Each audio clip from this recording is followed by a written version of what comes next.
Këto janë imazhet e fituesve? Këto janë imazhet, po, e fituesve. Nuk e di nëse janë, po.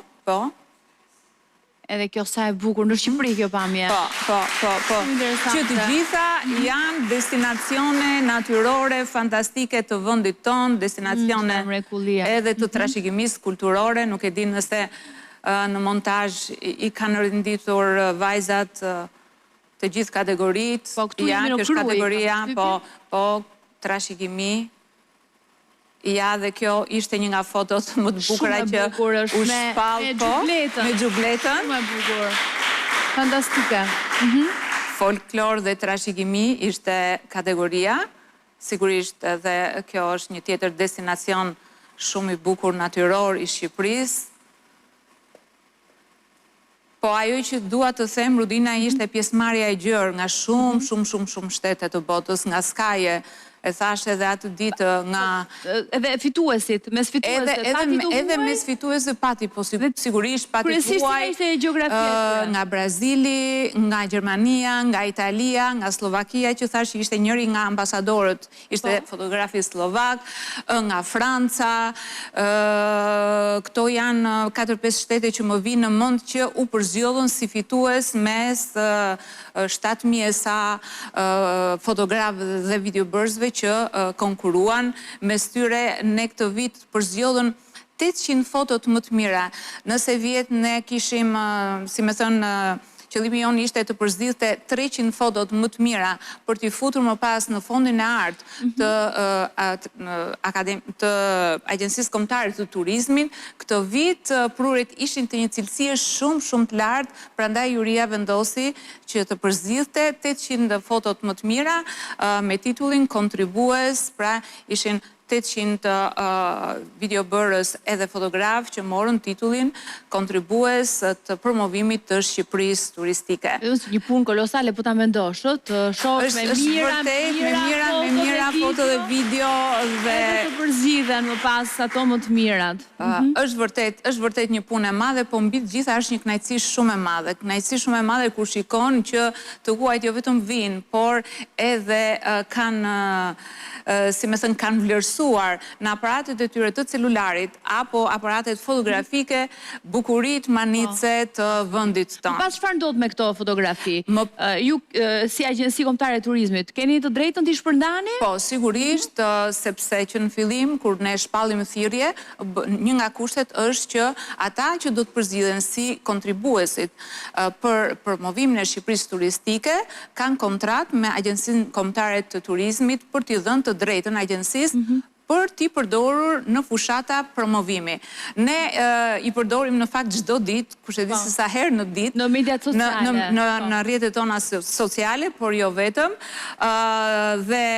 por jo vetëm në rrjetet tona sociale, por njëkohësisht në të gjithë panajiret që ne udhtojmë dhe promovojmë Shqipërinë turistike, në të gjithë format e promovimit që ne përdorim, tashmë këto foto dhe këto video janë elementi kryesor i promovimit dhe është shumë manice kur të huajt kuptojnë që këto foto janë shkrepur ndoshta nga bashkë qytetarët apo bashkë tamam, ata që janë bashkombasit e tyre, kështu që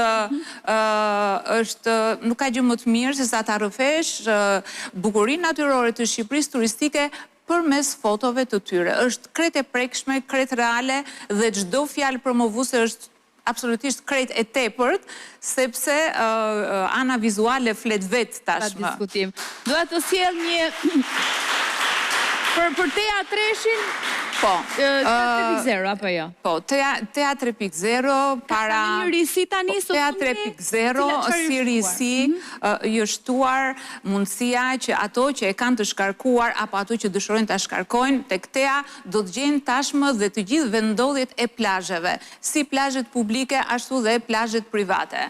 Është shumë e thjeshtë kur hapet aplikacioni, hapet dhe çdo përdorues shikon hartën. Nëse aty gjejmë ndonjë plazh publik i cili nuk është i lirë, kemi mundësi ta reklamojmë dhe direkt. Po, nëse ka shkelje apo ka të themi ambient të ndotur çdo gjë, thjesht një foto dhe 2-3 fjalë jo më tepër, atëherë në adresën përkatëse të institucionit përkatës, që është Agjencia Kombëtare e Bregdetit, direkt çdo përdërues mund të raportojë ndonjë shkelje, ndonjë gjë që nuk shkon, kështu që TEA prapo na shërben edhe në institucioneve për të kuptuar, për të analizuar dhe për të ndrequr çdo gjë që nuk shkon ashtu siç duhet.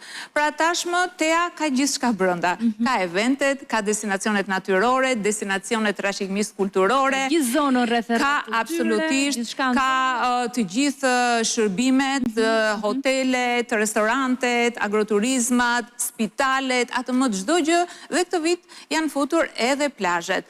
Është vërtet një gujë 360 gradë, e cila mjafton që të shkarkohet dhe është falas, pra që të shkarkosh TEA-n është një shkarkim falas. Planifikimin e pushimeve, të një udhëtimi, të një fundjavë të shpejtë. Absolutisht. Që nuk di ku të shkosh, mjafton të kesh TEA-n aty, t'jep edhe ide ku të shkosh, edhe ta bën çdo gjë më të lehtë. Organizimin e gjithçkaje. Pra është një mjet shumë i mirë për të orientuar se ku duhet shkosh, çfarë duhet, në cilin restoran duhet shkosh, çfarë eventi do ndjekësh dhe tashmë ku janë plazhet dhe si mund t'i arrim ne ato. Kemi dhe flasim pak për Fam Trips.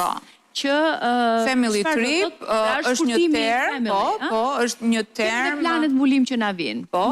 Është një nga metodat më të përdora që përdorin agjencitë kombëtare të turizmit, por jo vetëm.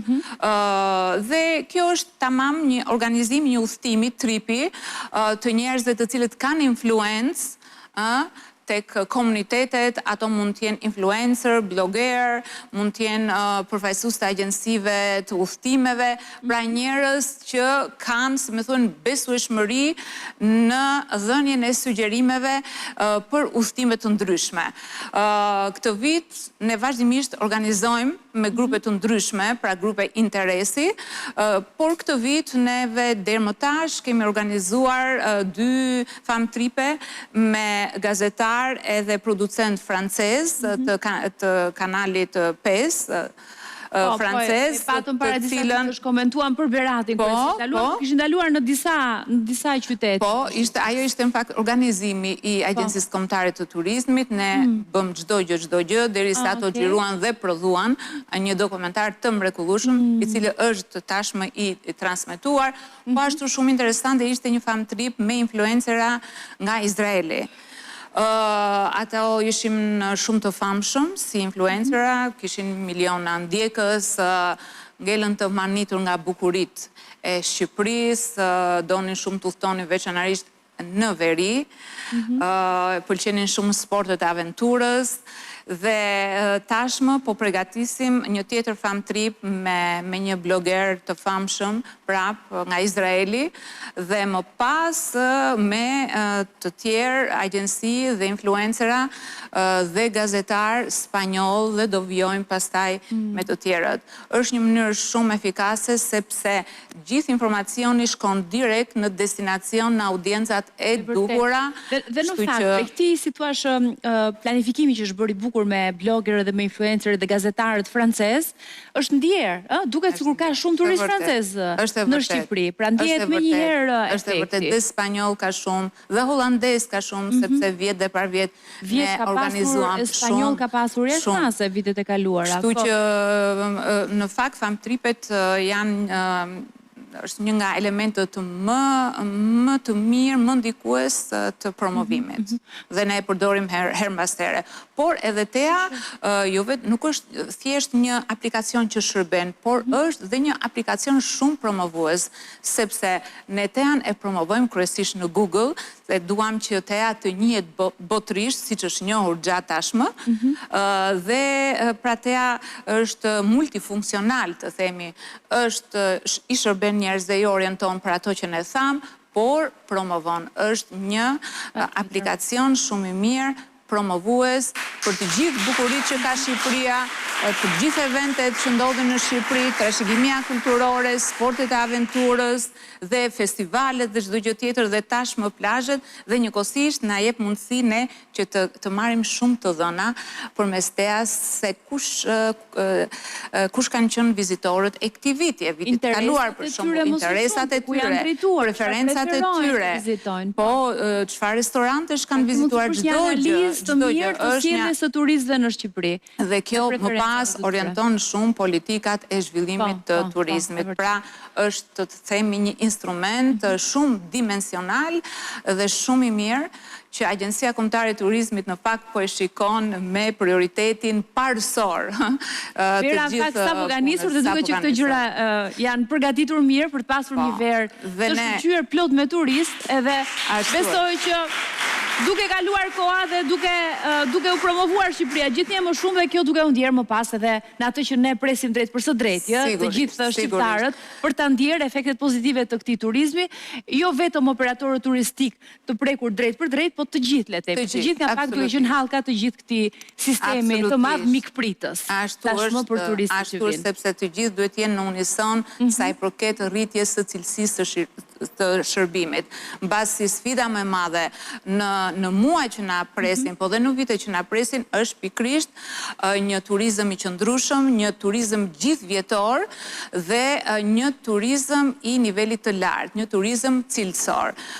Këto janë tre pikat kryesore apo objektivat kryesore tashmë të revizuar, të shënuar e qartë edhe në strategjinë e turizmit, strategji e cila sapo është prodhuar dhe është strategjia e 2025-ës deri në 2030-ën.